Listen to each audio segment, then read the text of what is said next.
Tenemos el gusto de tener con nosotros al doctor Darío García. Él es médico emergenciólogo y es vicepresidente de FLAME, que es la Federación Latinoamericana de Medicina de Emergencia. Hoy vamos a ver algo que muchas veces se nos pasa desapercibido a la mayoría en emergencia en cuanto al diagnóstico y el tratamiento de manera oportuna de lo que es la tromboembolia pulmonar, y pues el doctor es experto en esto. Ya vi artículos que él ha publicado y los dejo con él sin más preámbulo. Bueno, antes que nada, gracias por la invitación, es un placer estar con ustedes. Para mí siempre es muy grato poder estar con amigos de Latinoamérica, en este caso con ustedes, así que para mí es un verdadero placer estar. Vamos a hablar un poco de cuáles van a ser los objetivos de esta presentación en el día de hoy. Y básicamente vamos a hablar de 5 aspectos fundamentales. El primero tiene que ver con reconocer las variables determinantes para la sospecha clínica o la sospecha diagnóstica de nuestra patología.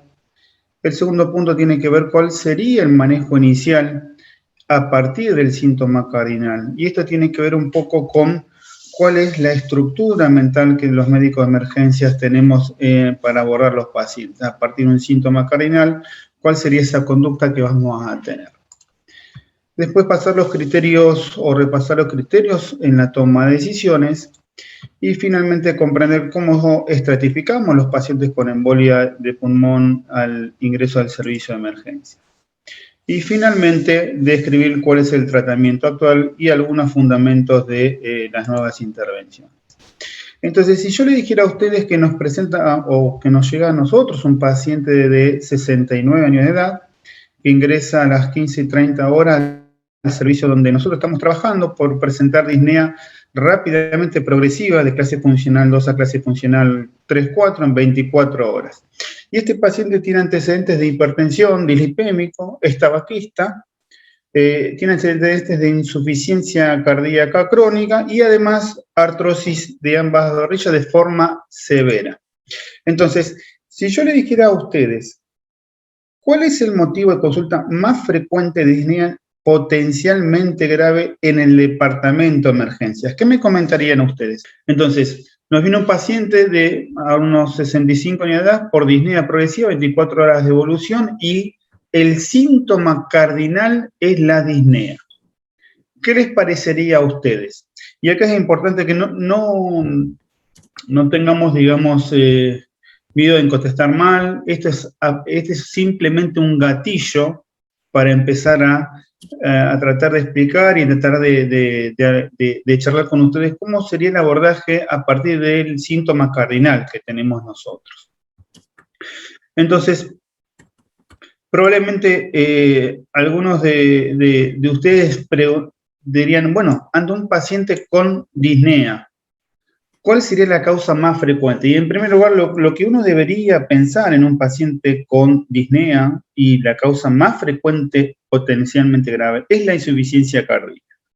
Y la insuficiencia cardíaca, ustedes recuerden que en el 50% de los casos, por lo menos, está asociado a enfermedad coronaria. Entonces, a partir de ese síntoma cardinal, yo, como mi outcome o como mi resultado final, voy a tratar de descartar rápidamente la insuficiencia cardíaca. Y para eso vamos a ir agregando variables, ¿sí?, que nosotros nos acerquen o nos alejen de ese diagnóstico. Entonces, una vez que ha ingresado el paciente, y esto un poco ya lo hemos visto, entonces, a partir de ahí, ¿cuáles van a ser las medidas que debemos tomar en los primeros 10 minutos a ese paciente que ingresa por disnea? Que, como ustedes muy bien dijeron, a partir solamente de la consulta, lo primero que tenemos que descartar que no tenga insuficiencia cardíaca descompensada. A partir de eso pasa al shock room, ¿sí?, monitoreo, signos vitales y una anamnesis rápida y dirigida. Estos son el examen físico de este paciente juntos con sus signos vitales. Entonces, a partir de ahí, ¿qué hacemos? Hacemos un examen físico dirigido. Vamos a buscar ese diagnóstico potencial que tenemos. Y de ahí lo que podemos rescatar rápidamente a través de la evaluación rápida es que el paciente está ansioso, que está taquipneico, ¿sí?, que el paciente está también con taquicardia, y en líneas generales lo que podemos que, por ejemplo, tiene una buena entrada de aire bilateral, y parecería ver que no hay signos, digamos, crepitantes o subcrepitantes. Entonces, a partir de ese momento, ¿qué les parecería a usted? ¿Este examen físico nos acerca o nos aleja de la insuficiencia cardíaca? Y como ustedes saben, ahí, a través de los signos mayores o menores de insuficiencia cardíaca, la realidad es que este paciente, a partir de este momento, no nos empieza a cerrar. ¿Cómo? No tiene crepitante, no tiene incurgitación subular, no tiene edemas inferiores. Entonces, ¿será insuficiencia cardíaca o será otra cosa? Y a partir de ahí, entonces, lo que tenemos que empezar a evaluar es cuál es la causa, la segunda causa más frecuente potencialmente grave que tienen los pacientes con insuficiencia, con disnea.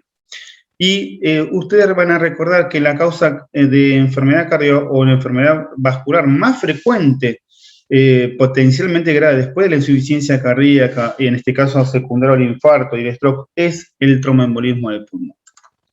Entonces, a partir de esa sospecha diagnóstica que tenemos, lo que nos vamos a preguntar nosotros, ¿cuál va a ser el determinante más importante a partir de esa sospecha diagnóstica que estamos teniendo en la evaluación inicial? Y esto, como en cualquier otra patología que nosotros, o síntomas que nosotros ingresa al servicio de emergencias, casi invariablemente, el punto determinante de eso es su estabilidad hemodinámica o no.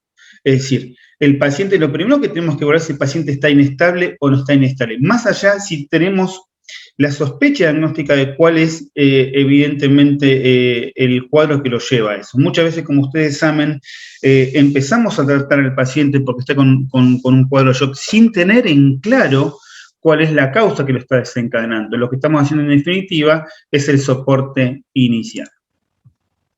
Entonces, a partir de esto, ¿cuál sería el abordaje de diagnóstico en este paciente? Y como hemos comentado, lo que vamos a empezar a definir es, de forma rápida y simple, es preguntarnos si está con signos de shock o no. ¿Por qué? Porque eso nos va a dividir las aguas en dos puntos. Aquel paciente que está en shock lo definimos de antemano, y eso después lo vamos a ver en el transcurso de esta presentación. Es un paciente de alto riesgo. ¿Sí? ¿De alto riesgo de qué? Alto riesgo a morir en los próximos 30 días. En cambio, si aquel paciente no está inestable, es decir, que está desde el punto de vista clínico con buena perfusión, sin hipotensión, entonces a ese paciente ya lo categorizamos como de riesgo no alto, que es lo que parecería ser nuestro paciente. Entonces, ante ese paciente que está con una sospecha de embolia de pulmón sin estabilidad hemodinámica, lo primero que tenemos que tratar de definir es cuál es la probabilidad que este paciente, a través del examen físico que hemos tenido, de los antecedentes que tiene ese paciente, del motivo de consulta, de la edad y del sexo, ¿sí?, nos haga plantearnos de que tenga embolia de pulmón o no. Y para eso hay diferentes scores, ustedes lo saben muy bien, como el score de Wells modificado, el de Ginebra, o por ejemplo el de PER. Supongamos que nosotros vamos a usar el del WIS. En este caso, o el de Wells modificado, nuestra probabilidad pre-test que este paciente tenga insuficiencia cardíaca es de embolia de pulmón, es rango intermedio, ¿sí? Estos son las dos variables que ha tenido este paciente en ese contexto. Entonces, a partir de ahí lo que tenemos que plantearnos es, bueno, tenemos un riesgo intermedio. ¿Cómo seguimos ahora a partir de esto? Y a partir de esto lo que tenemos que definir es, en ese paciente que tiene riesgo intermedio, tenemos la indicación de empezar a estudiarlo a través de algunos laboratorios, el que en este caso lo más importante a partir de este paciente que tiene un rango intermedio es el dímero D. El dímero D nos va a permitir a nosotros estratificar a aquel paciente que tenga probabilidad o no en contexto de probabilidad clínica baja e intermedia de TEP. Aquel que dé negativo, automáticamente excluimos ese diagnóstico. Pero recuerden que para para hacer este paciente en rango intermedio, tenemos que utilizar un dímero D que tenga a través de una metodología de ELISA, ¿sí? Que sea altamente sensible y específico, no como algunos cualitativos. Eso es importante a la hora de tener en cuenta. Aquellos cualitativos simplemente se utilizan en contexto de un riesgo bajo de probabilidad de TEP. Bien, este paciente nos da positivo el dímero D, entonces a partir de ahí, ¿qué tenemos que hacer? Confirmar el diagnóstico a través de una estotomografía de tórax con contraste. Y si ese paciente es negativo, ya nos quedamos tranquilos que no tiene tromboembolismo de pulmón y que deberíamos buscar causas secundarias a eso. Ahora, si tiene el diagnóstico de tromboembolismo de pulmón, entonces ahí ya confirmamos y a partir de ese diagnóstico empezamos a estratificar a este paciente. Recuerden que en aquellos pacientes que tienen una probabilidad clínica alta de TEP, no hay que hacerle dímero D, sino directamente una angiotomografía de tórax. Entonces, mientras que estamos evaluando los pasos a seguir, sin lugar a duda, un electrocardiograma es uno de los estudios más costos efectivos que hay, sobre todo en el síndrome coronario agudo. Y en este electro, ¿qué podemos observar?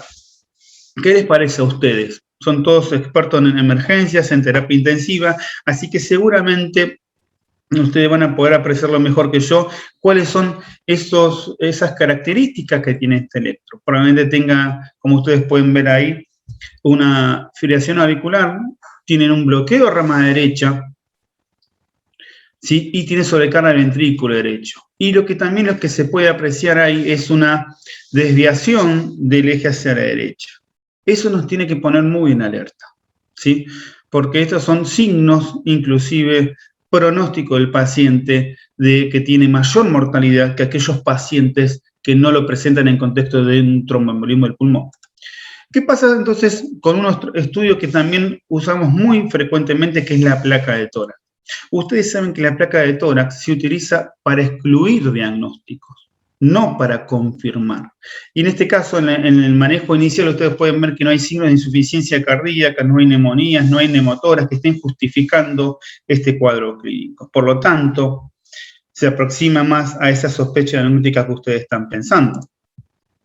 Entonces, ¿qué laboratorio vamos a pedir además?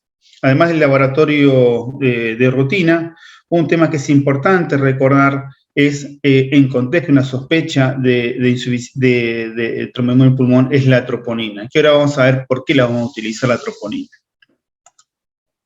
Entonces, en definitiva, ya estamos aproximándonos con cierta certeza que este paciente tiene un riesgo intermedio de tromboembolismo del pulmón, por lo tanto le vamos a pedir una tomografía. ¿Y qué le parece a esta tomografía? A través de dos cortes. Y como ustedes pueden apreciar del lado izquierdo, hay una falta de relleno, ¿sí? en las estructuras primarias y secundarias, es decir, en los sistemas vasculares primarios y secundarios. Es decir, lo que hay una imagen compatible con embolia de pulmón.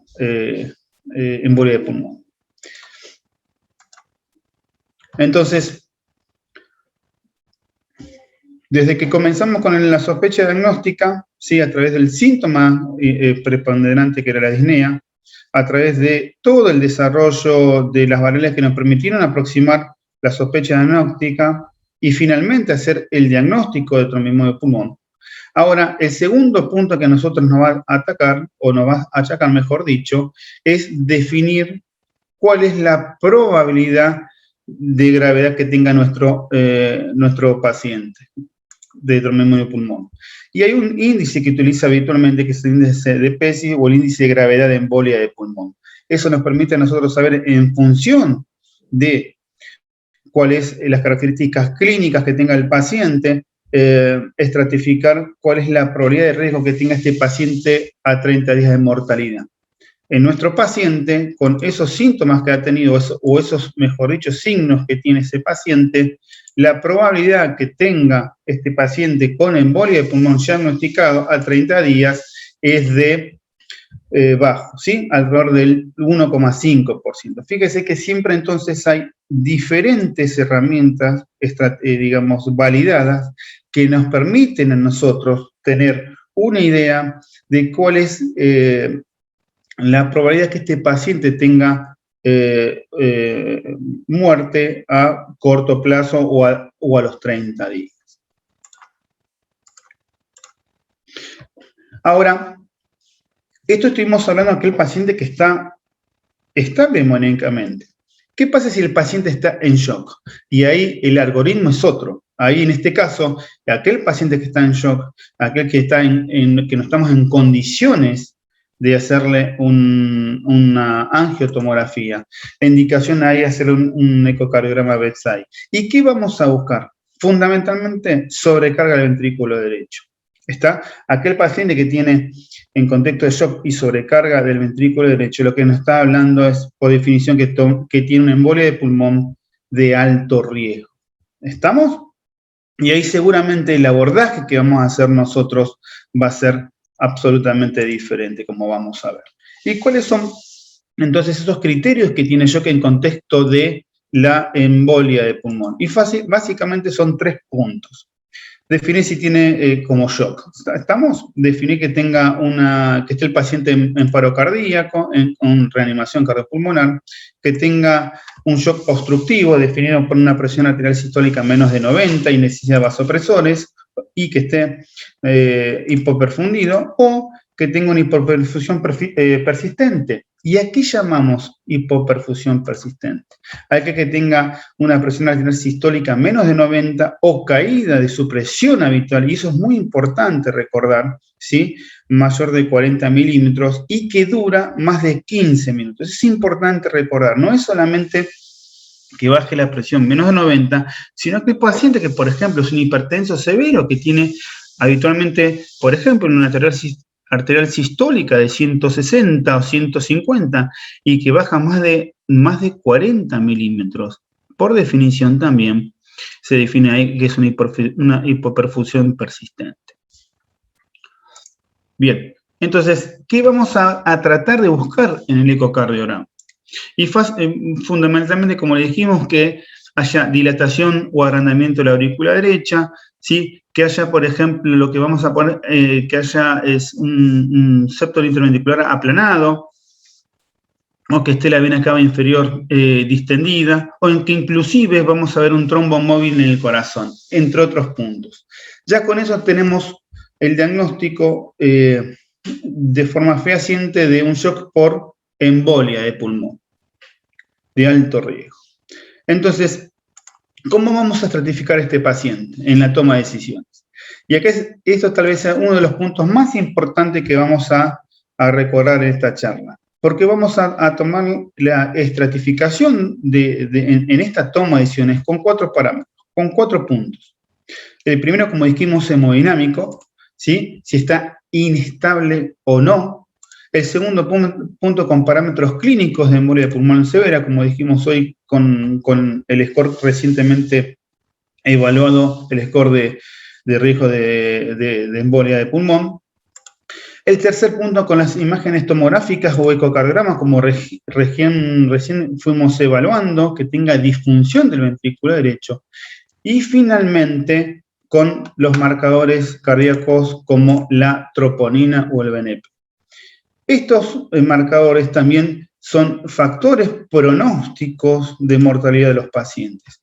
Y esto es lo que nos va a permitir a nosotros tener una aproximación bastante certera de la mortalidad del paciente a 30 días. Entonces, en función de esto, ¿qué va a pasar? Vamos a estratificar a los pacientes en 3 grupos. En pacientes de alto riesgo, como lo presentamos recién, hasta que está en shock, aquel paciente que esté en riesgo intermedio. ¿Y cuál es aquel paciente que es de riesgo intermedio? Es aquel que no tiene inestabilidad hemodinámica, pero sí tiene troponinas o enzimas de marcadores positivos, o que tiene imágenes positivas, es decir, tanto la tomografía o la ecografía, signos de disfunción del ventrículo derecho. Y por otro lado, en ese contexto, el riesgo intermedio se va a subdividir en 2 grupos.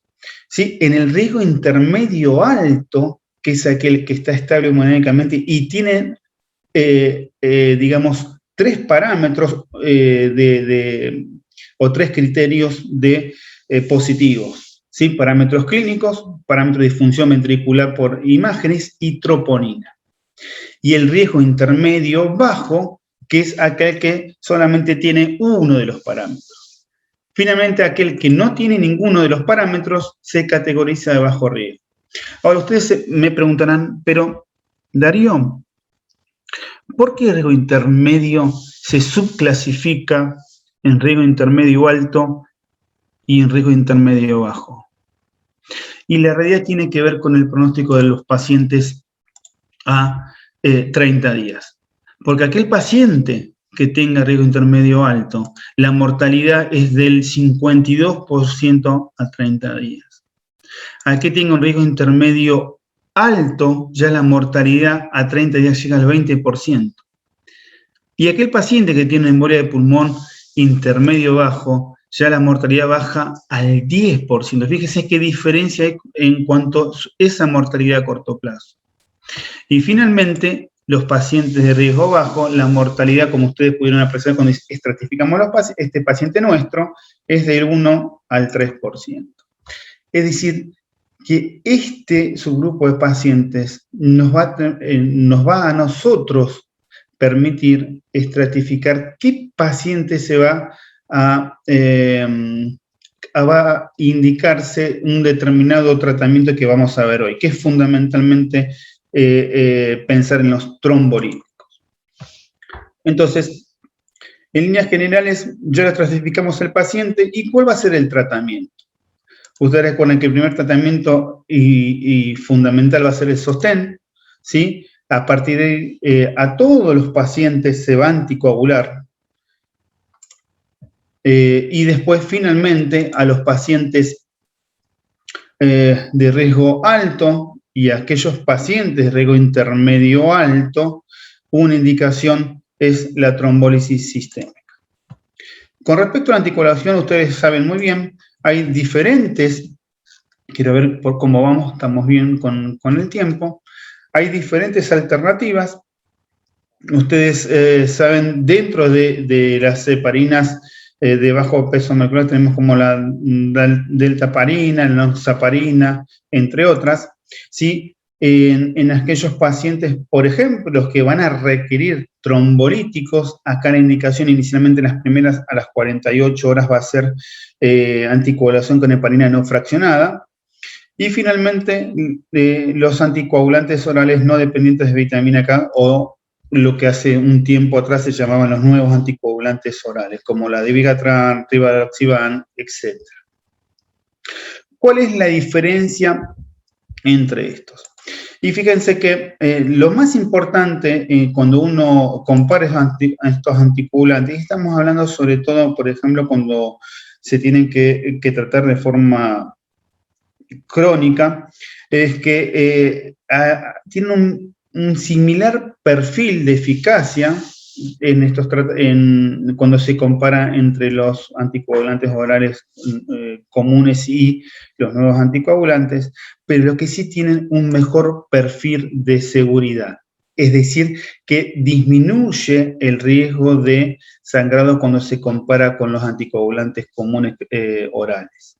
Y eso es importante por los efectos adversos que puede presentar, como por ejemplo un sangrado intracerebral o sangrado mayor, etc. Ahora, ¿qué pasa con los trombolíticos? ¿Y en qué paciente tenemos que indicar? Como algo lo hemos adelantado en las diapositivas anteriores, está indicado en pacientes con mayor riesgo de mortalidad a 30 días. ¿Cuáles se van a utilizar? Lo más frecuentemente utilizado es la RTPA. Ustedes tienen las dosis ahí, no las vamos a hablar, pero sí recuerden, o la streptokinasa, pero sí recuerden aquellos pacientes que están contraindicados a la trombólisis, ¿sí? Como el antecedente de un ictus, una neoplasia en el sistema nervioso central, un trauma importante, coagulopatías, eso es importante, entonces. Y fíjense, ¿cuál es la eficacia y la seguridad del tratamiento con la trombólisis? Y ustedes pueden ver acá que el tratamiento con la trombólisis en esta revisión sistemática de 1.300 pacientes que recibieron trombolíticos y 1.300 que se comparó, ¿sí? Alrededor de unos 20 estudios, se puede ver que hay una reducción de la mortalidad, ¿sí? Alrededor de un 39%, una reducción del riesgo relativo del 39%. ¿Está? De forma significativa. Ahora, eso es con respecto a la eficacia. Pero ¿qué pasa con la seguridad? Y cuando uno analiza la seguridad, vemos que aumenta el riesgo de sangrado mayor. Es decir, que por un lado disminuye la mortalidad, pero por otro lado aumenta el riesgo de una hemorragia mayor. Entonces, en ese punto es muy importante saber cuál es nuestro paciente que tiene mayor riesgo de mortalidad para saber realmente si se va a beneficiar con este tratamiento o si tiene menor riesgo de mortalidad, va a empeorar por los efectos adversos de esta medicación. Entonces, para concluir con respecto a la trombólisis sistémica, ustedes recuerdan que la trombólisis sistémica reduce el riesgo de muerte y de colapso cardiovascular, como dijimos, pero se asocia a una mayor tasa de hemorragia, ¿sí?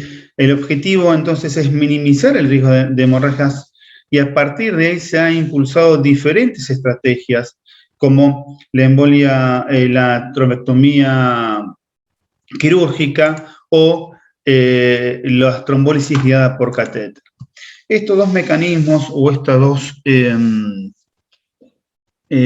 procedimientos están indicados inclusive en aquellos pacientes que tienen contraindicaciones a la trombólisis sistémica. ¿Cuáles son las características? La trombólisis,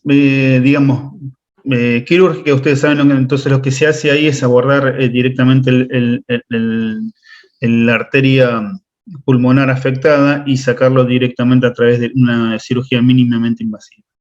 Y la trombólisis guiada por catéter, en realidad es un sistema que un catéter va hasta la arteria donde está el coágulo y a partir de ahí, en el caso, por ejemplo, de la trombólisis guiada por catéter se hace trombolíticos, a diferencia, por ejemplo, de la trombólisis sistémica, se da un porcentaje o una dosis mucho menor de trombolíticos, alrededor del 15 a 20 miligramos, a diferencia de, como ustedes recordarán, la trombólisis sistémica que se da alrededor de 100 miligramos. Entonces, esa cantidad mínima de trombolíticos disminuiría, o eso es la potencialidad de beneficio que dan sus fabricantes. Otro, por ejemplo, los trombólíticos dados por catéter por ultrasonido. Ahí es otro de los procedimientos que hay actualmente, que está indicado inclusive en las guías europeas de embolia de pulmón. Y la característica es esa, que además de generar o indicar una dosis más baja de trombolíticos de RTP, alrededor de 15 a 20 miligramos, lo que genera es, el ultrasonido es unas vibraciones que lo que permite es separar el coágulo para que penetre mejor la trombólisis y generar una mejor eficacia de las trombólisis. Pero, ¿cuáles actualmente las recomendaciones? Y solamente acá voy a poner dos de las guías más importantes que hay, que son las guías europeas de embolia de pulmón y la del NICE. Y fíjense qué interesante, en la Sociedad Europea de Cardiología, actualmente se recomienda la trombólisis sistémica en los pacientes de alto riesgo, mientras que se indican aquellos pacientes que tienen trombólisis contraindicada o que ha fallado, se indica primariamente, entonces, como primera alternativa, la trombectomía quirúrgica. Y en su defecto, la trombólisis percutánea mecánica. Y solamente en los pacientes de riesgo intermedio alto, como yo les había hecho la salvedad, aquellos pacientes que están estables hemodinâmicamente, pero que tienen troponina o BNP positivo, ¿sí?, se reserva la trombólisis en aquellos pacientes que comienzan a tener signos de inestabilidad hemodinámica. Solamente en aquellos pacientes. Ahora, si uno es purista y uno lee cuando dice comienzan a desarrollar signos de inestabilidad hemodinámica, significa que el paciente ya está pasando de un riesgo intermedio alto a un riesgo alto. Mientras que el NICE, sí, en su evaluación última, lo que aconseja es en el alto riesgo la trombólisis sistémica, y en el riesgo intermedio alto actualmente no recomienda su trombólisis y solamente recomienda la trombólisis percutánea mecánica en situaciones especiales o en investigación. Como conclusión, entonces, es importante hacer un enfoque diagnóstico, ¿sí? Ese es el verdadero desafío. Se debe tener un alto grado de sospecha, utilizar de forma criteriosa las diferentes herramientas diagnósticas. Estratificar el riesgo del paciente es de vital importancia para la toma de decisiones, y la evaluación multidisciplinaria, especialmente en la embolia de pulmón de riesgo intermedio y riesgo alto. Muchas gracias. ¿Preguntas? Doctor, pues ahorita vamos a pasar al tiempo de preguntas y respuestas. Aquí en el chat vamos a ver, los doctores nos dejan siempre sus inquietudes para irlas diciéndoles. Bueno, acá Perfecto. Me mandaron una en la que te habla. Dice que en el contexto de COVID, en los pacientes que presentan tromboembolia pulmonar, posteriormente la fase crítica que ya salen de UCI, ¿cuál es el tiempo que debemos de dejar los anticoagulantes en estos pacientes? El tiempo en que tiene que dejar la anticoagulación en los pacientes con COVID, me dice usted, Angie. Los pacientes que tienen COVID, dice que presentaron tromboembolia, pasaron su fase crítica, se les da de alta, y ¿cuánto tiempo más deben de usar el anticoagulante? La realidad es que la indicación del tiempo es similar a un paciente normal, digamos, que no tenga COVID. En realidad hay mucha discusión, cierta discusión, y hay dos corrientes con respecto al riesgo de los pacientes con COVID y riesgos de embolia de pulmón. Se ha estudiado bastante ese tema. Inicialmente se había dicho algunos estudios, sobre todo algunos los que son registros, ¿sí?, de aumento de riesgo de embolia de pulmón. Después hubo otros estudios, otros registros que en realidad no lo tenían, no estaba claro con respecto a aumentar la prevalencia de embolia de pulmón en esos pacientes. Por lo tanto, eso es bastante discutido hoy en día. De hecho, hay corrientes que lo siguen. De hecho, hay lugares que aplican en los pacientes de alto riesgo de COVID tratamiento de embolia de pulmón de forma profiláctica, por ejemplo. Pero la evidencia de eso, la calidad de la evidencia de eso es muy baja. Es decir, hay un grado de incertidumbre muy alto. Aquí pregunta doctora Cabrera, ¿qué importancia tiene la presencia o ausencia de los hallazgos del electrocardiograma? S1, QT-T3, en la tromboembolia pulmonar. Bien.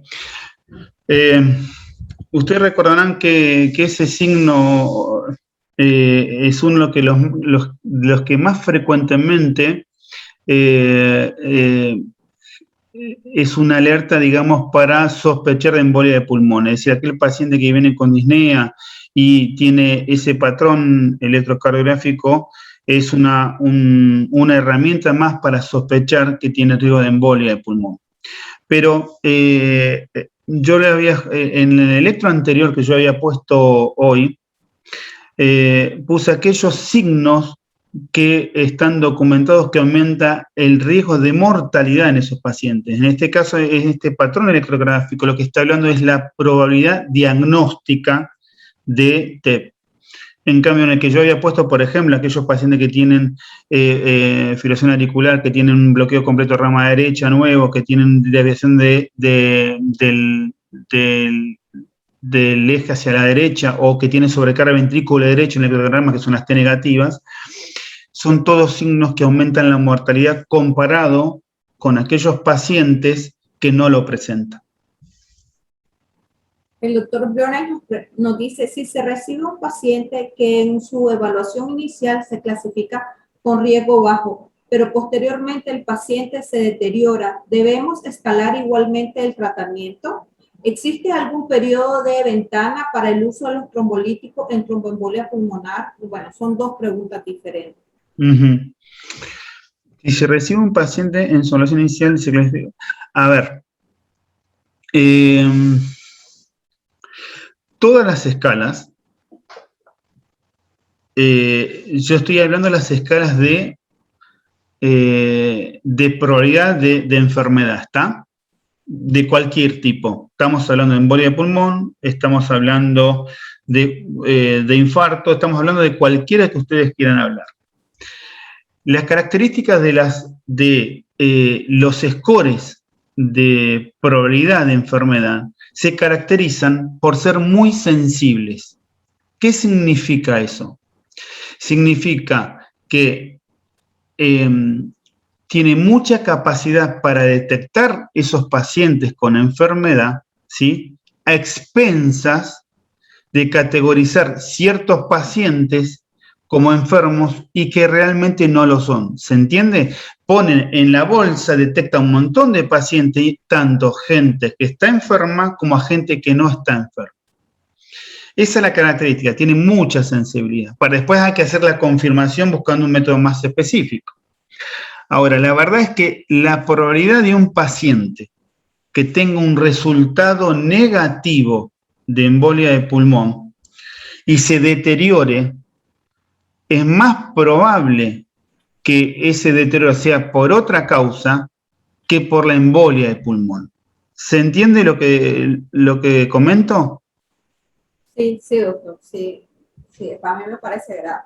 Y después dice, ¿existe algún periodo de ventana para el uso de trombolíticos en la tromboembolia pulmonar?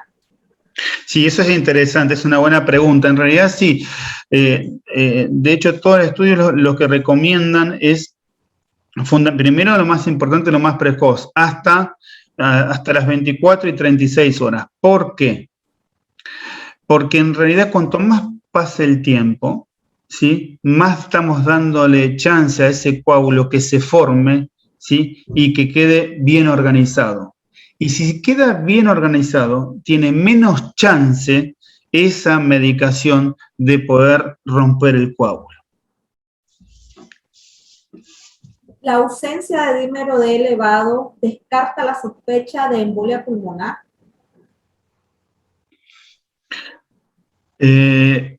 La ausencia de dímero D elevado. Bueno, recuerden que tiene que ver con la probabilidad de TEP.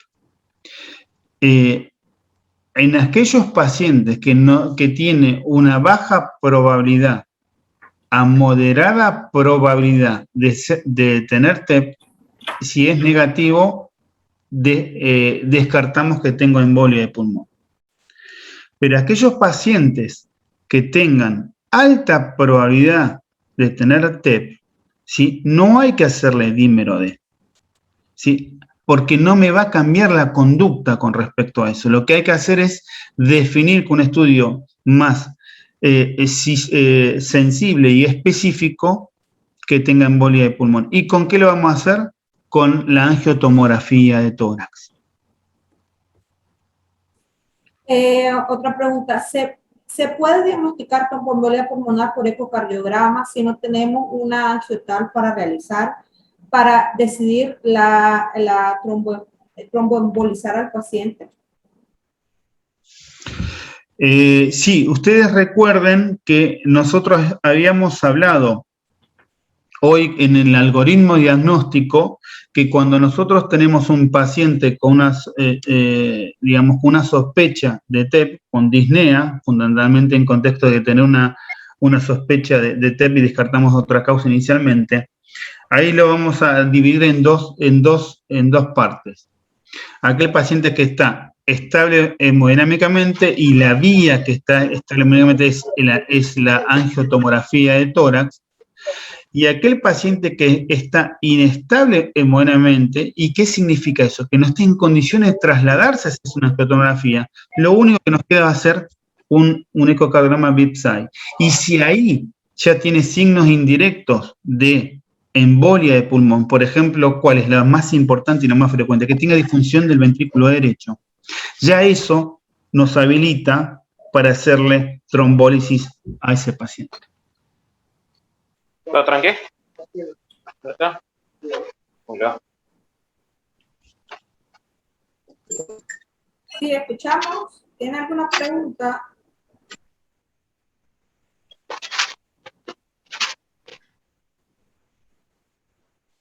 Aquí, doctor, le mandan excelente presentación. Felicidades, doctor Darío. Gracias por compartir. La doctora Tania Mariana, gracias, doctor, por su aporte. ¿Alguien más tiene alguna pregunta para el doctor Darío? Aprovechen inclusive para tener un espacio ahora de charla o abrir el micrófono. Me parece que es importante a veces intercambiar ideas o opiniones que me parece que pueden enriquecer y aportar para todos, ¿no? Que eso es lo más importante. Así es. Pues, del momento, doctor, creo que ya, pues gracias, doctor. Excelente charla. Muchas gracias, doctor. Alexis Correa, la doctora Yamilet, gracias, doctor. Ya parece que no hay ninguna otra pregunta, doctor. Le Buenísimo. agradezco. Estuvo muy práctica su charla, sí, súper práctica, porque nos da como las perlas de la tromboembolia, es que hacer los algoritmos que son muy importantes, y es que las maneras más fáciles para aprender de manera, sí. A mí me ayudan mucho, siempre que yo tengo los algoritmos me ayudan bastante a ubicarme y a tomar una rápida decisión dependiendo de los algoritmos, y me gustó personalmente los algoritmos que hizo del abordaje y tanto también del tratamiento de estos pacientes, y sí me gustaron mucho porque son prácticos. El objetivo, por eso te decía que estaba al comienzo de la presentación, Angie, tenía que ver cómo tomamos las decisiones de forma práctica, es decir, con qué perfil abordamos al paciente. Y esto tiene que ver con el perfil del médico de emergencias. Y por supuesto que el terapista, ¿no?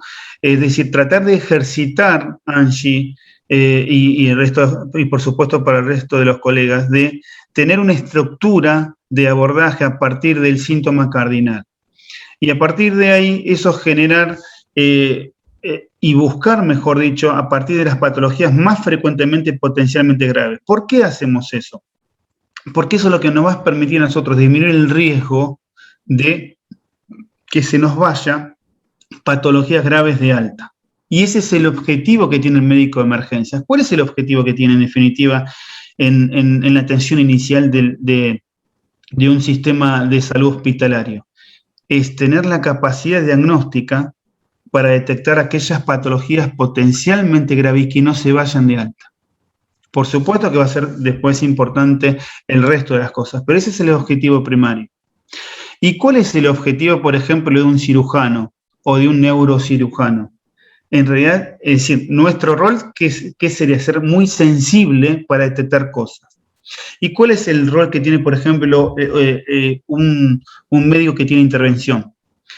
De ser mucho más específico que nosotros. ¿Y por qué? Porque la idea de ellos, o el rol de ellos, ¿sí?, es no operar a alguien que esté sano. Por eso tiene que tener herramientas que sean más específicas que sensibles. Ajá. Fuerte. Nos parece como que sí quisieran preguntar, pero no entiendo. Sí, sí. Dice, excelente exposición aterrizada a la emergencia e incluso la nuestra. Doctor Cristian, ¿cuál sería el tratamiento para una embarazada del primer trimestre con una tromboembolia pulmonar?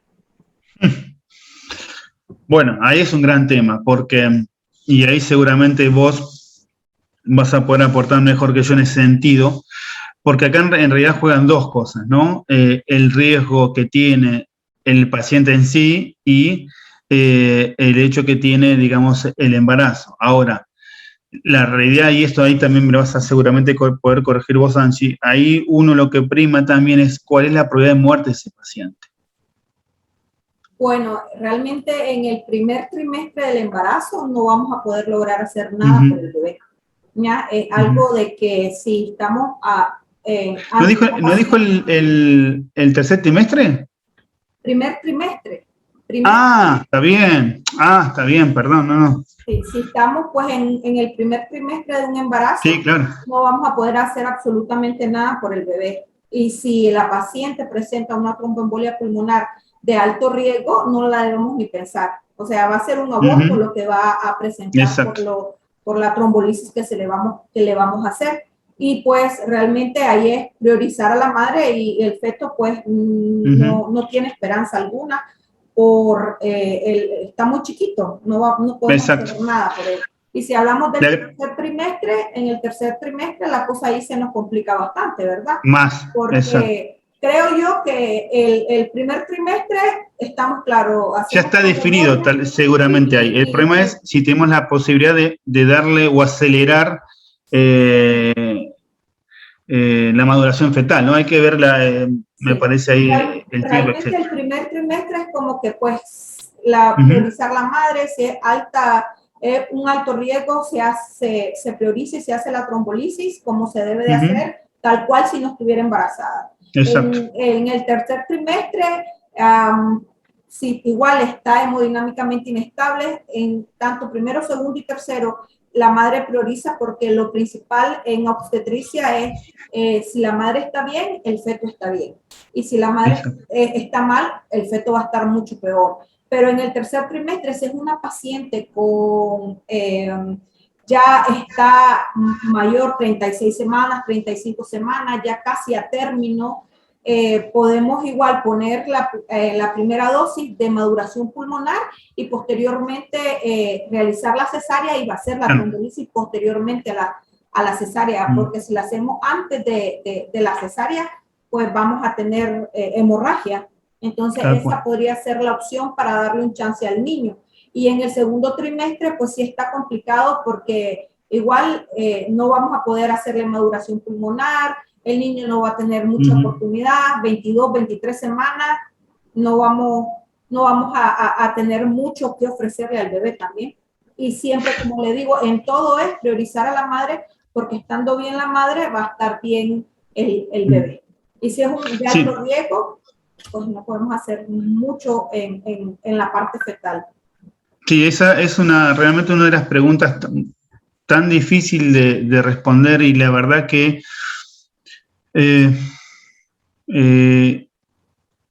hay preguntas que es muy difícil tener una respuesta concreta. Porque, por ejemplo, sin lugar a dudas, está claro, como vos muy bien comentás, Angie, en el primero y el segundo trimestre, el tema es el riesgo en el tercer trimestre. Y creo que ahí me parece que es muy importante individualizar por paciente, ahí, más que por una recomendación general. Así es, sí. Cada paciente debemos individualizar, porque aunque esté 37, 30 y pico de semana y hay un óbito, pues no corremos con la cesárea, pues depende de todos los hallazgos que encuentra el materno fetal en cuanto al producto, también va a ser nuestras decisiones. Pero pues en el primer trimestre no hay mucho que ofrecer. Realmente se va a hacer la trombolisis y muy probablemente haya un aborto. Tal cual. Pues, doctor, creo que ya no hay más preguntas. Le agradezco. Estuvo muy, muy interesante y muy práctica. Me encantó. Y pues espero próximamente también igual tenerlo en otras pláticas. Será un placer. Muchas gracias por la invitación y bueno, saludos para todos.